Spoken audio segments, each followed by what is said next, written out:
What I got here is the Gammaxx or Gammaxx AG400 from DeepCool. With an MSRP as low as 25 USD, that's based off of the base model, 30 USD for the aRGB models, makes it a low-priced option for those of you looking to upgrade from a stock cooler. But is it actually any good? Let's find out.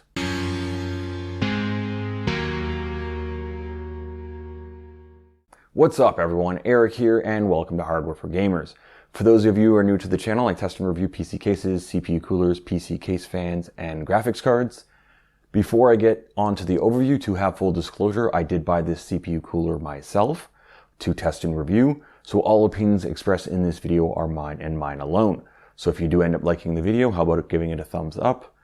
It's much appreciated. Let's go over what comes in the box of the white aRGB AG400. There is the heatsink and fan, of course. There is an installation guide, mounting hardware for AMD and Intel, and a small pouch of thermal compound. The dimensions of the AG400 with the fan attached is 150 millimeters high by 120 millimeters wide by 70 millimeters deep.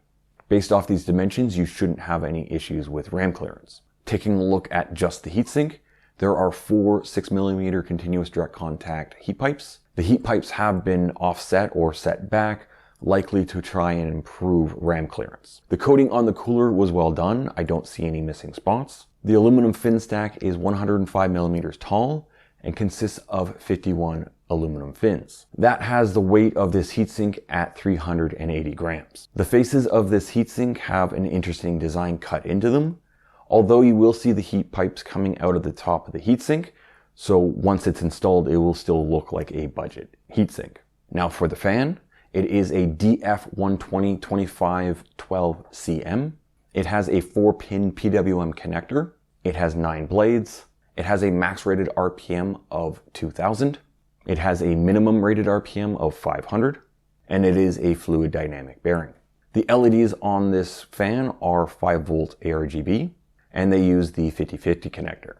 Now let's quickly take a look at the PWM range and the aRGB LEDs. With the fan attached to the heatsink and the fan header set to 100% PWM, the motherboard is showing the RPM at 2100-ish. Dropping the PWM to 50%, the motherboard is showing the RPM at 1250-ish. Then dropping the PWM down to 0, the motherboard is now showing the RPM to be just over 460-ish. Now for the aRGB LEDs, I personally think they look pretty okay. The LEDs are bright and the colors look good enough for a medium lit room. Not sure what else to say, so moving on to socket compatibility. The AG400 is compatible with most mainstream Intel sockets, and then for AMD it is compatible with AM4 and AM5. Moving on to how to install the CPU cooler, I will be installing it onto an AM4 motherboard. The installation between Intel and AMD sockets is pretty similar, but if you are planning to install this into an Intel socket, please check the installation guide. As always, before you start, make sure you have a flat, clean, and sturdy surface. You should also have a mat so that you protect the bottom of your motherboard while installing the cooler. You will need a PH2 screwdriver. You should also have some isopropyl alcohol and something to wipe with. To install this cooler onto an AM4 or AM5 motherboard, you will need the backplate that came with your motherboard. With the CPU installed in the motherboard, place the backplate flat on the mat. Then align the mounting holes on the motherboard to the standoffs on the backplate. Then with the motherboard flat on the backplate, find the AMD plastic spacers, the AMD mounting screws, and the mounting plate. Place the spacers over the standoffs of the backplate. Then align the holes on the mounting plate to the holes of the spacers. Then place the mounting screws through the holes of the mounting plate and through the spacers and fasten to the backplate. Once the mounting plate is installed, it's time to clean off the CPU with the isopropyl alcohol. Then you apply the provided or your own thermal compound to the CPU's IHS. Now make sure to remove the fan from the heatsink and the sticker from the bottom of the cold plate. Once you have, place the heatsink cold plate down onto the CPU's IHS, making sure to align the screw threads on the mounting plate to the spring retention screws on the fastening bar. Then screw the 2 spring retention screws on the fastening bar to the mounting plate. When that's done, you can install the fan back onto the heatsink and plug in the fan's PWM connector to the CPU fan header on your motherboard. and then the 3-pin 5050 aRGB connector to the 5-volt aRGB header on your motherboard. And that's the installation. Now, before I move on to my temperature testing, if you are liking this video, could you please support the channel by using my Amazon Associates links in the description? All you need to do is click on the link that suits your location, and when you add an item or items to your cart and order them, the channel will get a small kickback at no added cost to you. It is a great way to support the channel. If you do have any questions on how I test the coolers, please watch my CPU cooling testing methodology video, where I go over the how and what of my CPU cooler testing. I'll have a link along the top, and then I will have it down in the description as well. So the AG400 in the 35 dBA noise equalized 67 watt test had the CPU steady state temperature at 61.1 C. Now here's the ambient room recording plus the 35 dBA audio recording.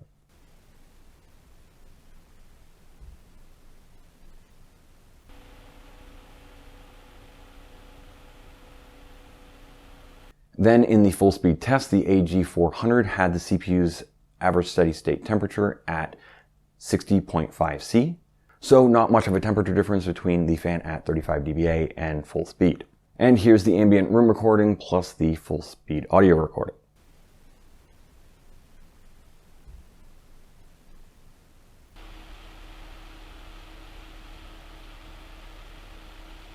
In the 35 dBA noise equalized 87 watt test, the CPU steady state temperature was at 75.1 C. Then in the 87 watt full speed test, the CPU was at 74.5 C. So again, not much of a temperature difference with the fan at 35 dBA and at full speed. Moving on to the 150 watt test. So noise equalized to 35 dBA, the AG400 had the CPU's steady state temperature at 82.5 C. Then at full speed, the CPU's steady state temperature was at 81.7 C. So what do I think of the DeepCool Gammaxx AG400? It's okay. It performed pretty much as I expected a 4 heat pipe cooler would perform. And that's not me trying to say that this is a bad cooler.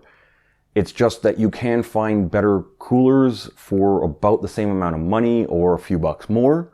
Something like the AK400, which is also from DeepCool, which is also a 4-pipe cooler, but the AK400 performs much better, likely because it is like 25% heavier, but is typically not too much more money than the AG400. That is, I guess, at least for the base version of the AK400. Thermalright also has some coolers at around this price point that perform better than the AG400 does. Something like the Assassin X or the Assassin King. So there are plenty of other options. And I guess I'll just leave it at that. So if you liked the video, please give it a thumbs up. And if you're still watching and you haven't already, please hit that subscribe button and the bell icon so you get notified whenever I drop a new video. There is also the HFG Discord server. It is completely free to join. And once you join, you get to view all of my charts for my CPU coolers, my fan testing, and my case testing. A link is down in the description. There is also Patreon if you'd like to support the channel directly. Again, there is a link down in the description. As always, thank you very much for watching, and see you next time.